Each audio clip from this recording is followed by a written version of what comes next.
Hi, my name's Chris. I'm here to help you make a bat mask. Like this, for instance. First of all, materials you will need. Scissors, masking tape, rolls of casting material. You can get these at the pharmacy. This is 3-inch, this is 4-inch.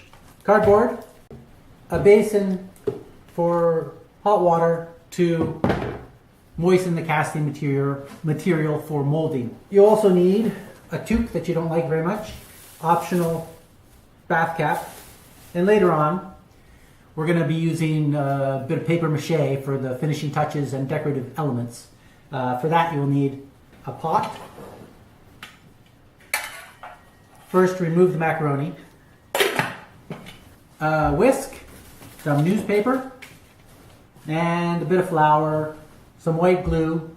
Later on, you'll need a few other things.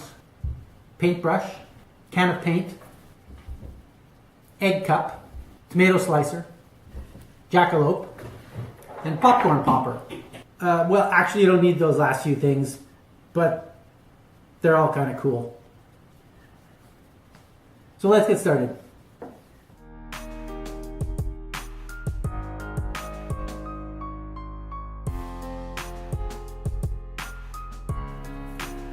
Ah! Just kidding.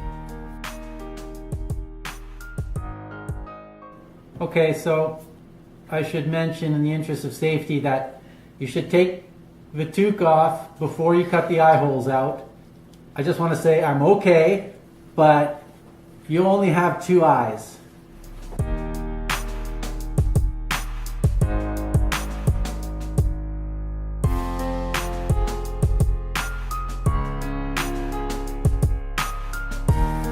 It's her bat t-shirt. That's why she cares.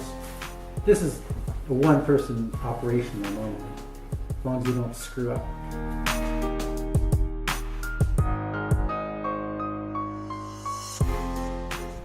Here's where you walk around the house looking like a schmuck waiting for it to dry.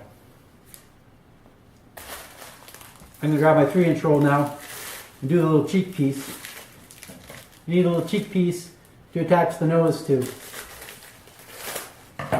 And this will go over the top of my head.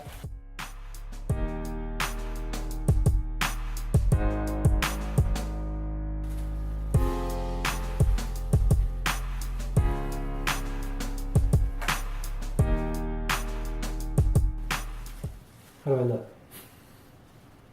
Does this make me look fat? Okay, so it's the next morning. I had a bit of a rough night sleeping, I will admit it. But the plaster is good and hard now. Actually, it's just like 15 minutes later, relax. I went in front of the mirror and I pulled the little chunks that were below my nostrils, and I tried to make the eye holes a little bit more symmetrical so that the finishing is going to be a little bit easier later on. And that's all I did. It'd be easier to do this whole thing in front of a mirror, and if I weren't in front of a camera, that's probably what I would have done, but this is how it worked out. So let's see if we can get it off. Oh, my eyes.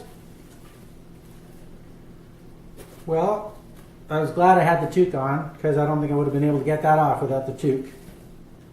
I'm just going to set this aside. And I'm going to start working on the nose. I'm going to cut the side off it here, because I think that's an easier way to make a little nose chunk.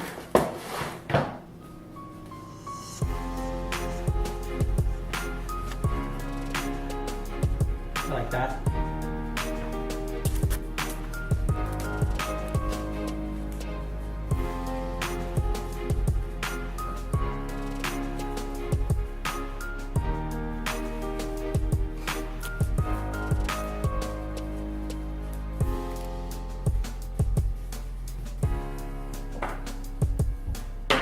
Time for some ears.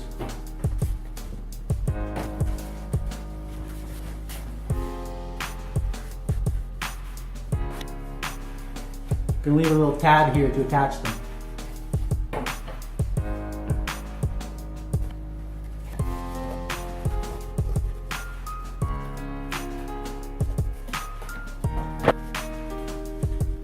Little convexity goes a long way here.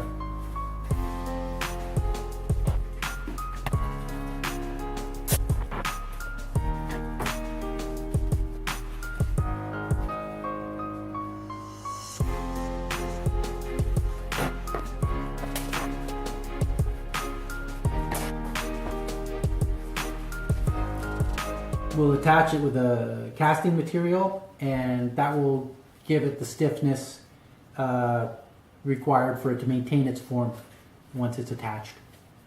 The executive producer just told me to go wash my face. I look like an idiot. Okay, I'm back. It's about 20 minutes later. I moistened my thumb and rubbed it on the inside of the nose piece here because it was rubbing against my nose and I wanted that to be smooth. I bent the cheek pieces back and forth because when I was putting the mask on and off, it was kind of catching there, and that softens them up so it's easier to put on and off.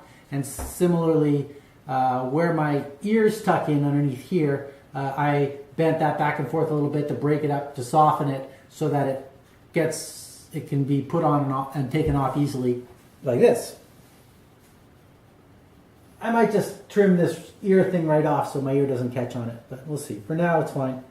Important thing to know is you want 3 layers really to give you a solid structure to build the rest of the mask from. So particularly on the nose piece and around the rim here. And if you get that, then you've got a good base to work with. So now I'm going to attach my nose and ear pieces with the leftover scraps of casting material that I cut beforehand.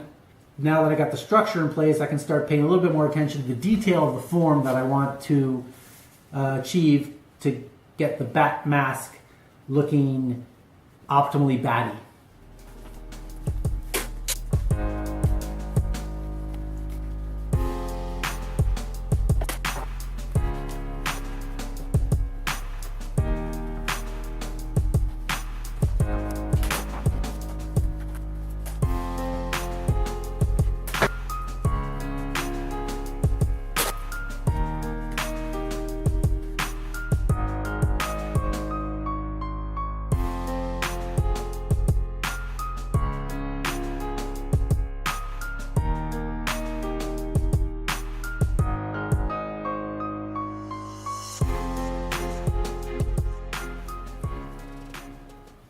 Okay, I'm going to let this dry overnight.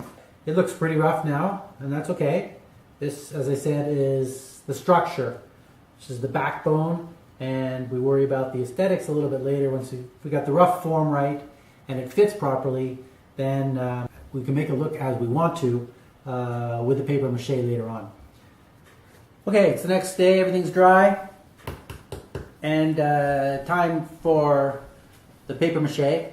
The reason that we do the toque thing and use the plaster casting material at all instead of just making this out of paper mache is the easiest way to make a mask that fits snugly, that you can easily look through when you're interacting with people. It's lightweight and durable. So, if you're using this because you're doing multiple presentations, you can make it out of paper mache, but it'll quickly start to look old because it's flimsier. This is just a good, simple way of making a more durable product that fits really snugly so that when you move your head, it doesn't move around. It's easy to see through, and it just feels natural. Any questions? Ha, just kidding.